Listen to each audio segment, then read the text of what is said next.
Welcome to Lights In, the unofficial direct felt experience meditation study guide to Annaka Harris's Lights On. My name is Glenn Ostland. I am a therapist and a podcaster with a Master of Arts in Folklore and Mythology and a Master's of Science in Clinical Mental Health Counseling. I have also been trained in neuro-linguistic programming and hypnotherapy techniques, which you will experience throughout this meditation series. I have personally long been fascinated with the question of whether or not consciousness is fundamental. I strongly suspect that it is, and I was beyond thrilled to see Annaka Harris's docuseries Lights On, How Understanding Consciousness Helps Us Understand the Universe pop up on my Audible feed.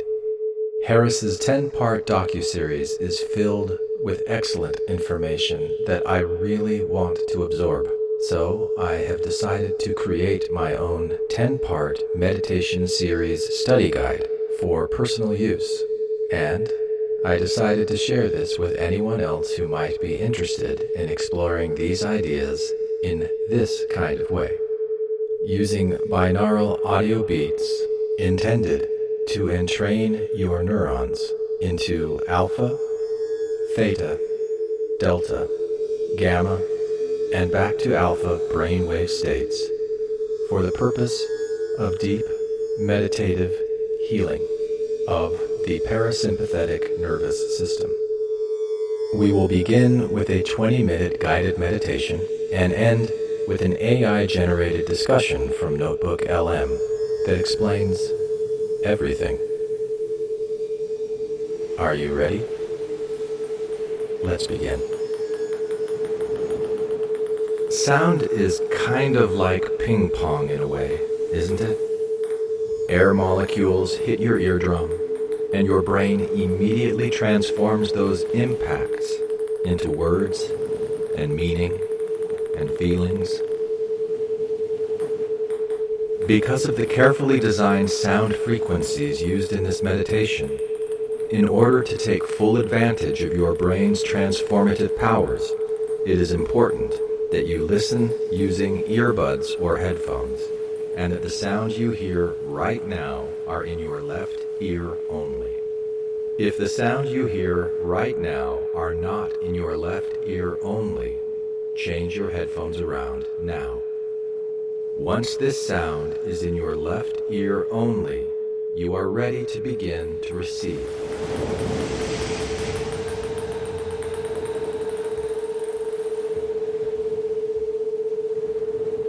Settle into a comfortable position and begin breathing deeply.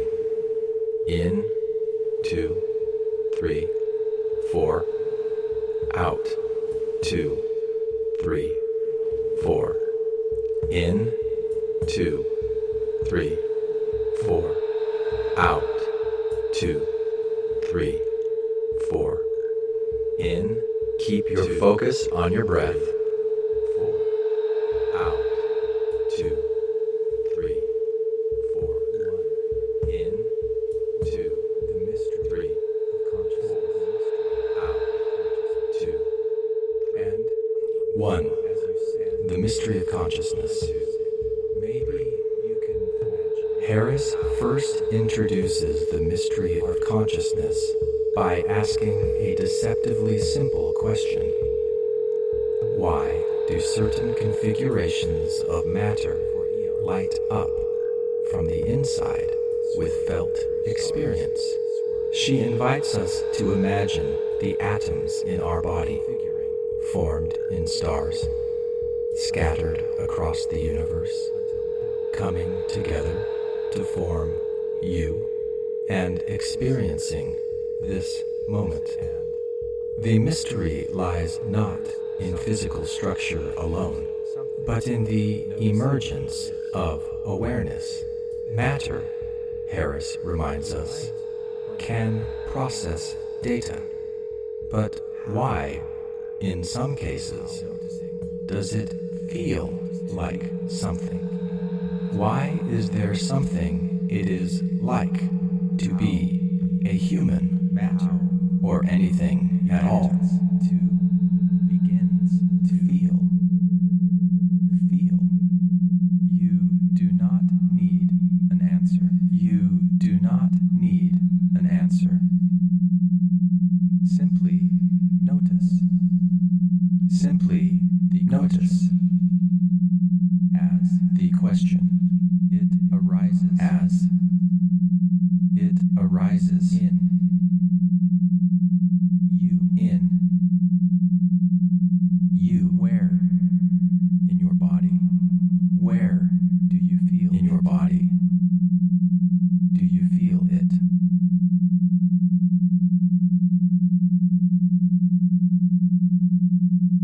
The mystery of being, the mystery, aware, of being aware,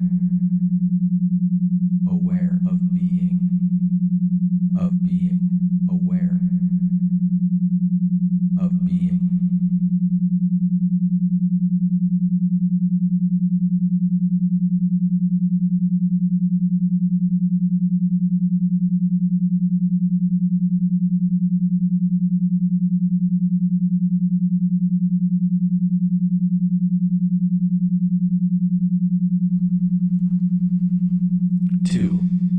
Defining consciousness.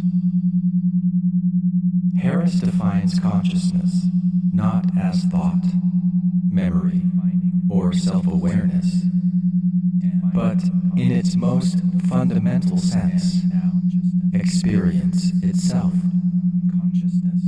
She considers sentience the most accurate term, though it is often misunderstood or underused. Experience, for Harris, is the raw feeling of being awareness. She draws from dictionary definitions and the philosopher Thomas Nagel, who famously said, "An organism is conscious if there is something that it is like to be that organism." Consciousness, in this view, does not require language, reflection, or intelligence, just the bare presence of what it feels like to be. This is the foundation of her inquiry. Behind the eyes. What if this? What if this? Whatever you call it. Whatever is always here. Is always here. Always has been. Always has. Pause. And feel that. Pause. And feel that. There is something it is like. There is something to be you it is like. Right to now. You. Right now. Isn't there? Isn't there?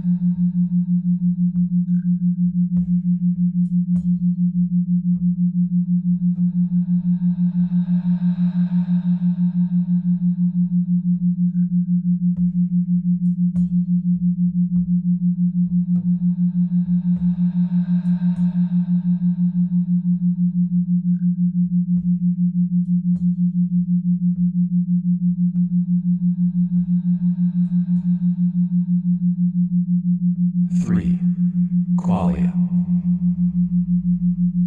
Harris then turns to the idea of qualia, the technical term in philosophy of mind for individual units of felt experience.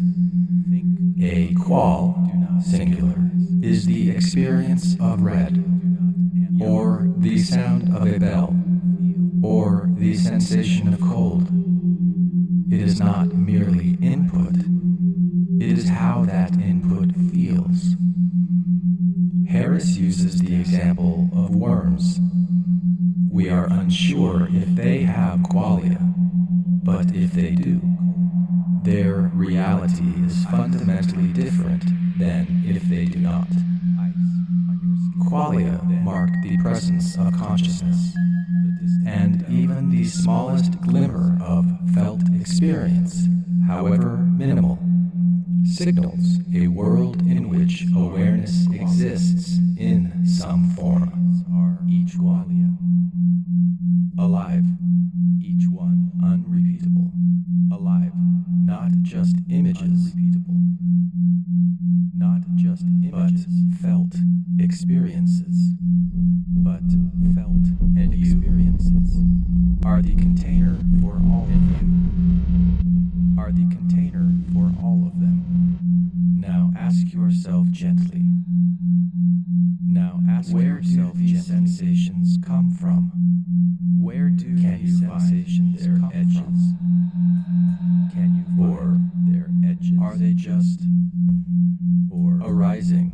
Are they just like waves arising in an ocean like waves of you?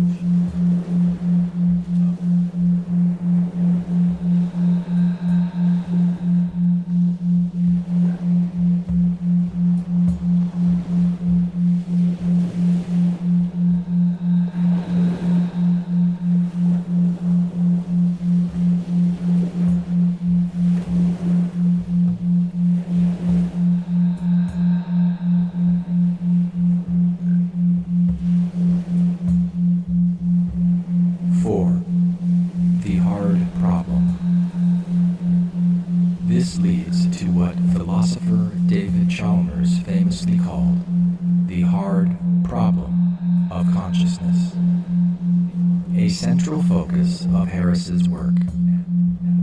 The easy problems of neuroscience involve mapping brain activity to function. The hard problem asks, why does any of this processing result in felt experience? Why does light entering the eye create blue in the mind?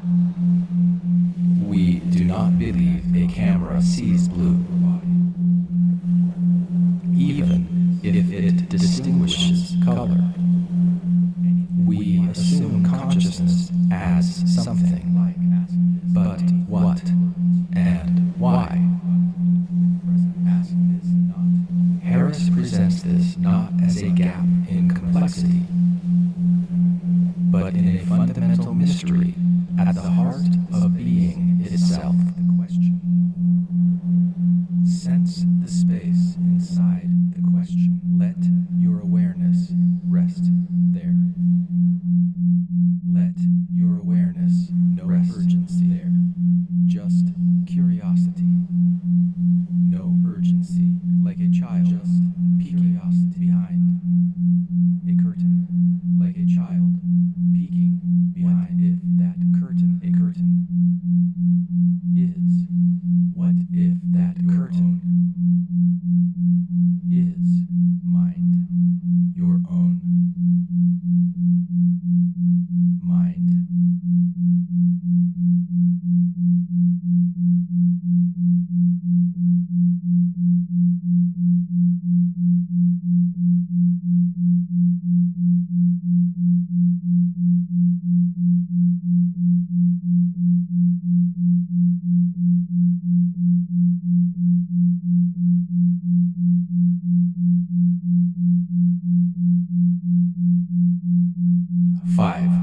Challenging intuition. Harris challenges our most trusted guide, intuition. She shows how scientific breakthroughs, like germ theory or spherical Earth, require us to rethink intuitive beliefs. Consciousness, she argues, demands a similar reorientation. Our gut instincts might serve us in daily life, but falter at cosmic or quantum scales. We often trust feelings that are not based on observable evidence. But those intuitions are malleable, shaped by learning and culture. Harris encourages us to examine what feels true and to see how easily those feelings can be manipulated or mistaken. It is a call to humility in the face of deeper truths. A dream you woke from. A dream you woke from. Let that experience. Let that experience chest. Settle in your chest. Some intuitions are reliable. Some intuitions are reliable. Some beautifully wrong. Some beautifully. Imagine your intuition. Reshape. Imagine your intuition like water, reshaping, guided like water by a new knowledge, guided by a new knowledge. Now and just now, breathe. Just breathe, knowing that even this breath, that even this can shape the way reality feels, can shape the way reality feels. You, inside you.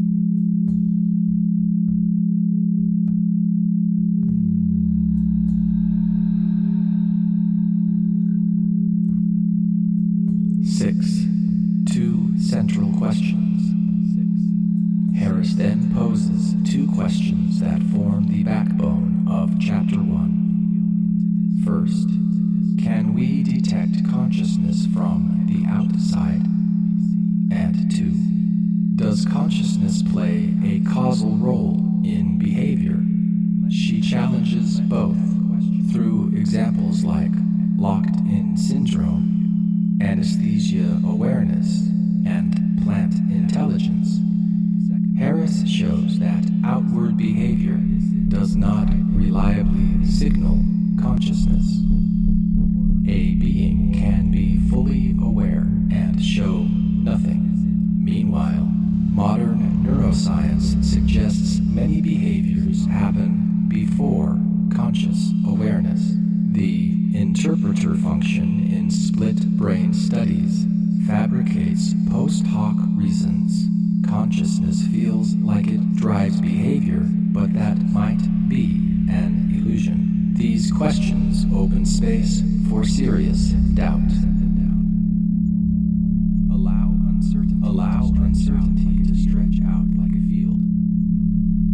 Ask yourself, is the feeling of deciding the same as deciding? Let the difference, if there is one, ripple through your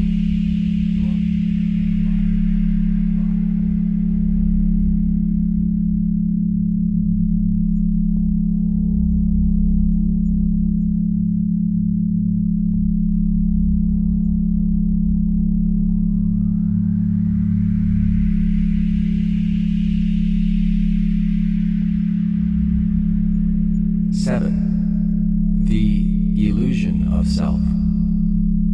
From here, Harris explores the illusion of the self. She distinguishes between the real, biological person and the felt sense of a fixed central I. She compares this to a wave, not a thing, but a process. The self feels like a unified chooser, but neuroscience shows it may be an emergent story, shaped by the brain's default mode network. When this network quiets through meditation or psychedelics, the illusion drops away. What is left is often peace, openness, and interconnection. For Harris, the self is a helpful shorthand, but not the fixed, autonomous entity we assume it to be.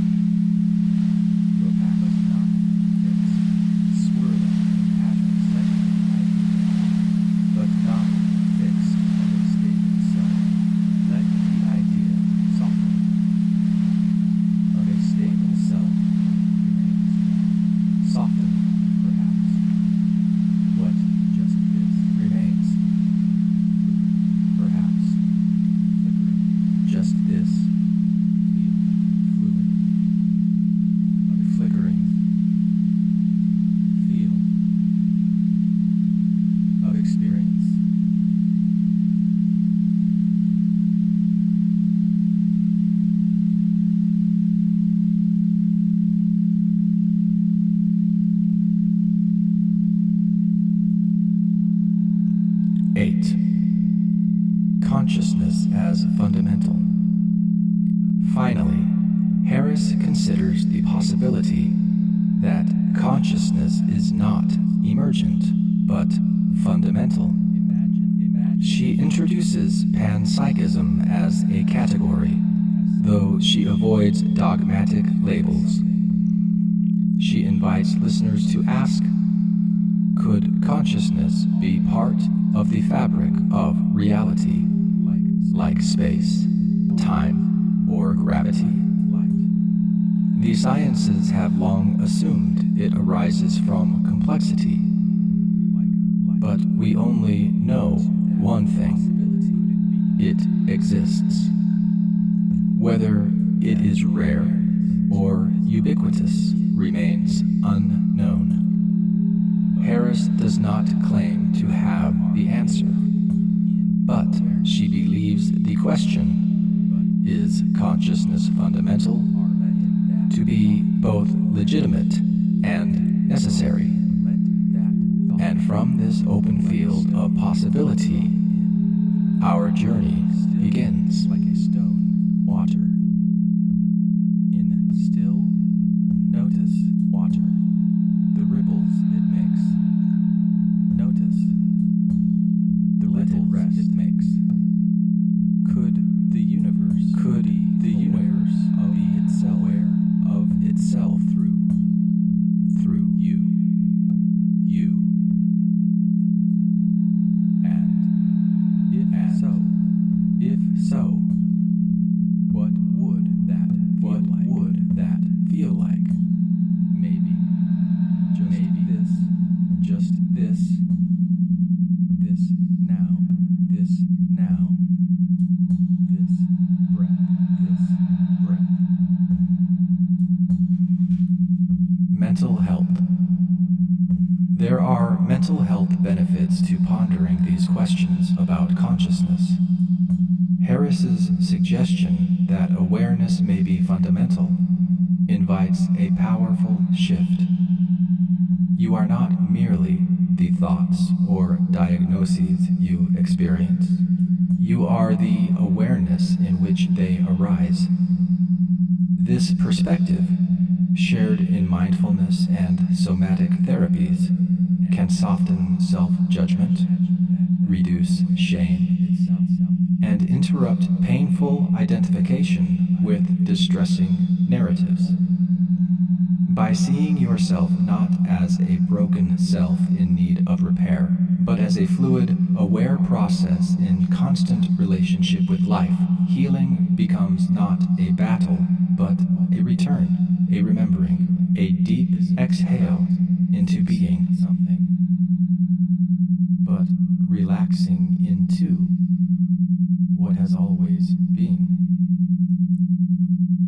Let yourself gently feel that space, the you behind the story of you.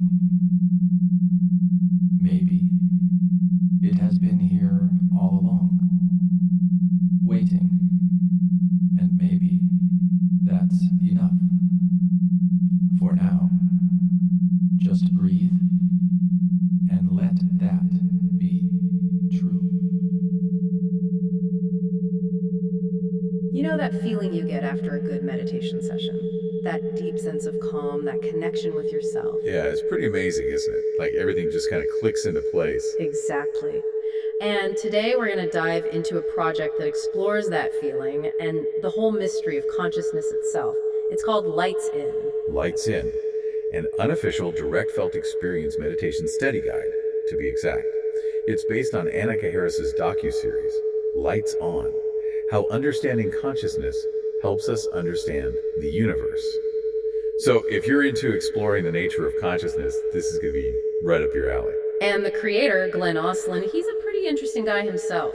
Therapist, podcaster, degrees in folklore and mythology, and clinical mental health counseling. Wow, that's quite a combination. Right. And he's also trained in neuro-linguistic programming and hypnotherapy.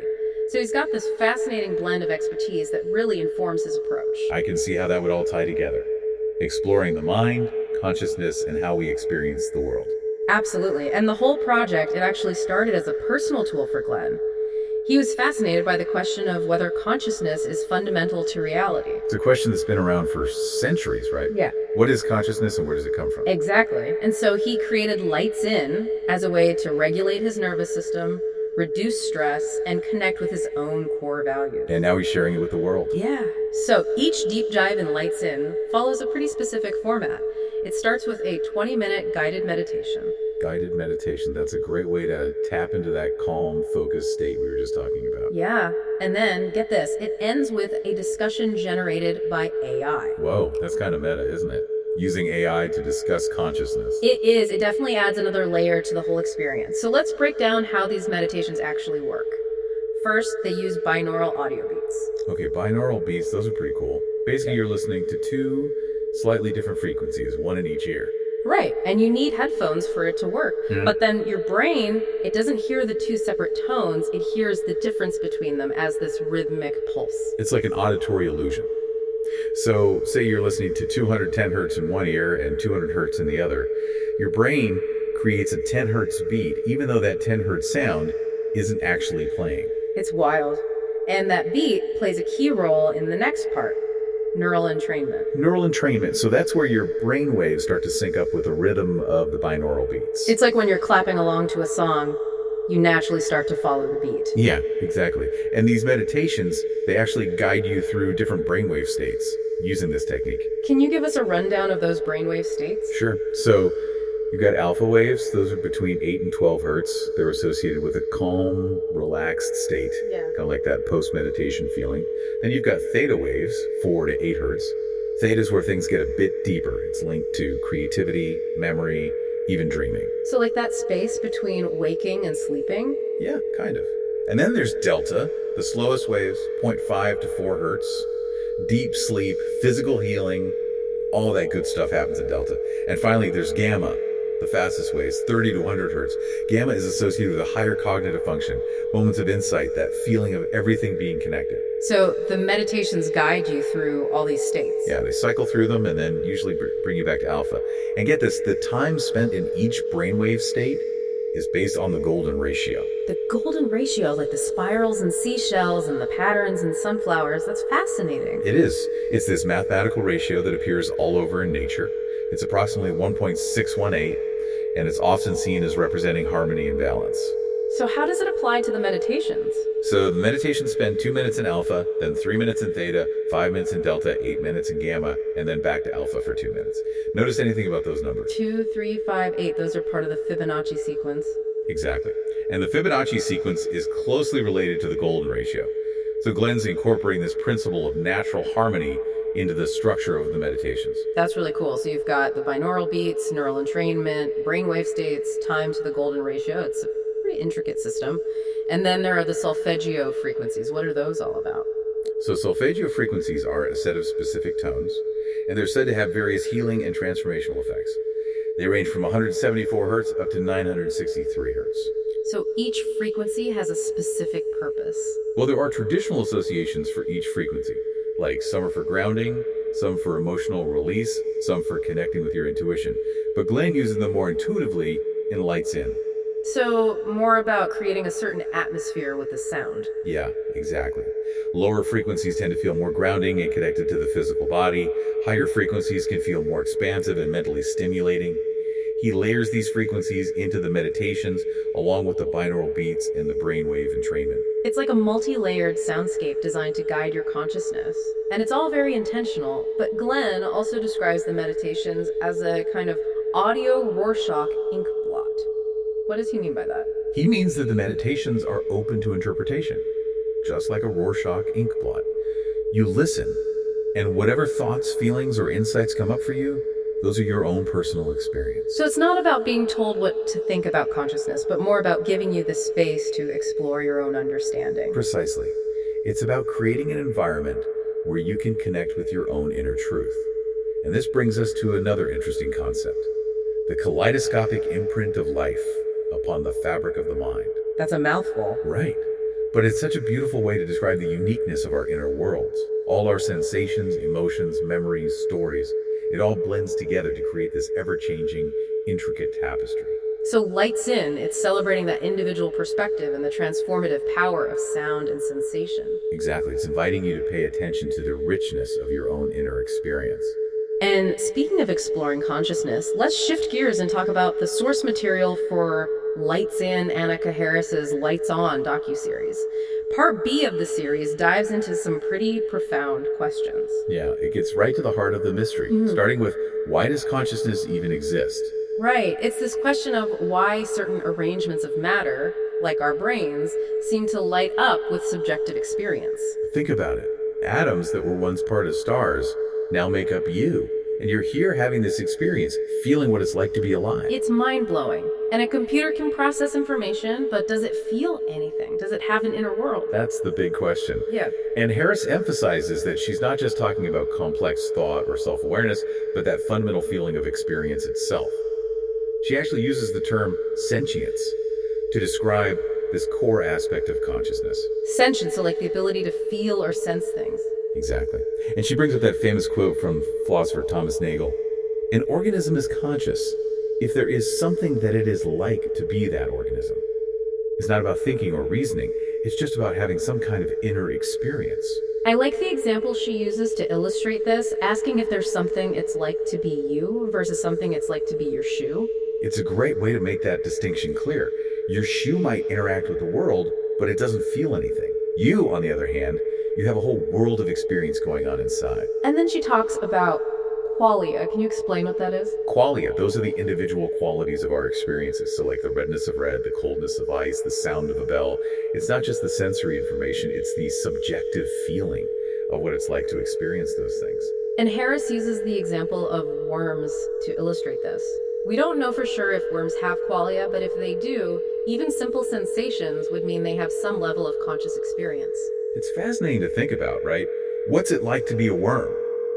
We may never know for sure, but it raises this bigger question of the hard problem of consciousness. The hard problem. That sounds intimidating. It is a big one. Basically, it's the question of why any physical process in the brain should result in subjective experience. So we can map out the neural activity involved in seeing the color blue, but why does that activity create the experience of blue? Exactly. Why does it feel like something? That's the hard problem. And Harris points out that the so-called easy problems of consciousness are things like understanding how the brain processes information, how it controls behavior, how different brain regions work together. Those are still complex, but they're more about the mechanics of the brain. Whereas the hard problem is about the very essence of subjective experience. And since Lights In is a study guide, it goes into some specific examples from Chapter 1 of Lights On to illustrate all these points. Right. In the beginning of Chapter 1, Harris has this really cool way of drawing the reader in. She talks about how the atoms that make up your body came from stars and are now experiencing the sound of her voice. It's a powerful image, right? Connecting us to the vastness of the universe and the mystery of our own existence. Yeah. And then she goes on to pose that central question. Why do certain configurations of matter cause that matter to light up from the inside with felt experience? Setting the stage for the whole exploration. Exactly. And she reiterates her definition of consciousness as fundamental experience, that raw feeling of sentience. She even cites the dictionary definitions of sentience to drive the point home. Really emphasizing that it's about feeling, not just thinking. Right. And she brings up Nagel's "What Is It Like to Be a Bat?" essay, and that comparison of you versus your shoe that we talked about earlier. It's all about highlighting that subjective experience that seems to set conscious beings apart from inanimate objects. And she uses the analogy of light in the experience of blue, contrasting that with a camera that processes light but doesn't actually see anything. Showing how there's something more going on with conscious perception than just processing information. And the worm example comes up again, prompting us to think about what kind of minimal qualia a worm might have, if any. She then provides a more formal definition of qualia, like seeing yellow, hearing a bell, feeling cold, those specific qualities of experience. Making it a bit more tangible. Yeah, and she stresses that consciousness is a quality that's either there or not, even if we can't always detect it or understand it. She then brings up the hard problem again, mentioning that David Chalmers coined the term in 1995. Giving him credit and solidifying the terminology. Right. And to really hammer home the point, she includes a quote from Rebecca Goldstein. Sure, consciousness is a matter of matter, but still, the fact that some hunks of matter have an inner life is unlike any other properties of matter we have yet encountered, much less accounted for. Suddenly, matter wakes up and takes in the world. That's a powerful quote. It really captures the wonder and the mystery of it all. It does. And at the end of each Lights In deep dive, Glenn Ostlund shares a poem that came to him during a meditation many years ago. He says it's a message that has shaped the entire project. That sounds perfect for wrapping up our conversation today. It's all about the power of inner experience and the transformation of sensation into meaning, right? Exactly. So here's Glenn Ostlund's poem, word for word. There is a power within you. There is a power within you, and you are using it right now. You cannot help but use it now. It is the power of transformation. Waves of light, ripples of sound. You transform them in your mind, in your heart. The words you speak, the words you hear. You transform them into something that feels so real. What is real? It is your creation. The power to transform. That is what you are. Wow. That's really beautiful. It speaks to the very essence of what we've been discussing today. We take in the world through our senses, and we create our own unique experience of reality. It's like that kaleidoscopic imprint we were talking about, constantly evolving and shifting. And it reminds us that we have this incredible power to transform our experience, to shape our own understanding of the world. So as you go about your day, maybe take a moment to reflect on your own inner world, that unique tapestry of thoughts and feelings and sensations.